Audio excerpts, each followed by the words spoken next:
कुछ दिन पहले मुझे ईडी ऑफिस में बुलाया गया। छोटा सा कमरा था, 12 फुट बाय 12 फुट मान लो। बीच में मेज थी, कंप्यूटर था, 3 ईडी के ऑफिसर बैठे थे, एक बाहर खड़ा था और मैं उनके साथ कमरे में बैठा।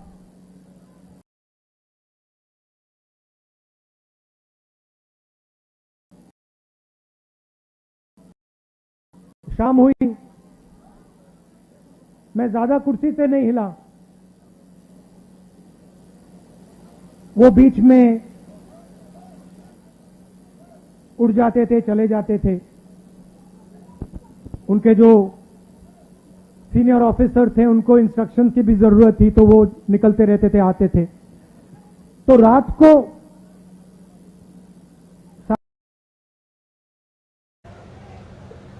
राहुल जी, एक बात आप हमें बताइए, आप यहां बैठे हैं, आप कुर्सी से उठते नहीं हैं, आप सीधे बैठे रहते हैं और 11 घंटे हो रहे हैं, 11:30 घंटे हो रहे हैं, आप बिल्कुल थके ही नहीं हो। हम थक गए हैं मगर आप नहीं थके।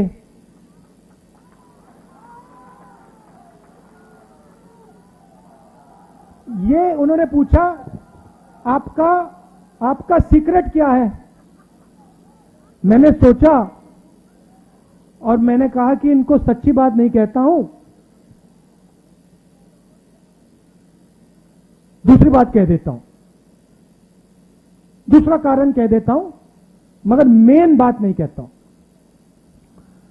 मैंने कहा कि मैं विपासना करता हूं, उसमें बैठना पड़ता है, तो आदत लग गई है, मुझे कोई प्रॉब्लम नहीं, 6, 7, 8, 10 घंटे बैठा दो, मुझे कोई फर्क नहीं पड़ता। तो फिर उन्होंने मुझे पूछा, विपासना के बारे में पूछा, मगर सच बात तो मैंने उनको नहीं बताई। आप जानते हो सच बात क्या है? सच बात यह है कि उस कमरे में राहुल गांधी अकेला नहीं बैठा था। उस कमरे में राहुल गांधी के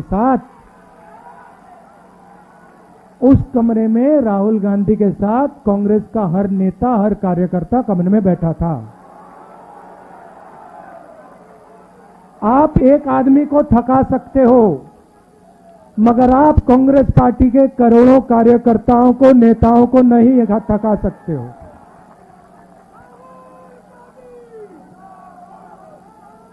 और सिर्फ कांग्रेस पार्टी के नेता, कार्यकर्ता उस कमरे में नहीं थे। उस कमरे में इस सरकार के खिलाफ जो भी बिना डरे लड़ता है वो बैठा था। ठीक है, उन व्यक्तियों को स्पेशल इनविटेशन ईडी ने नहीं दिया, मगर उस कमरे के अंदर जो भी हिंदुस्तान के लोकतंत्र के लिए लड़ रहे हैं वो सब के सब मेरे साथ बैठे हुए थे। तो थकूंगा कैसे? अच्छा, फिर 3, 4, 5 दिन हुए,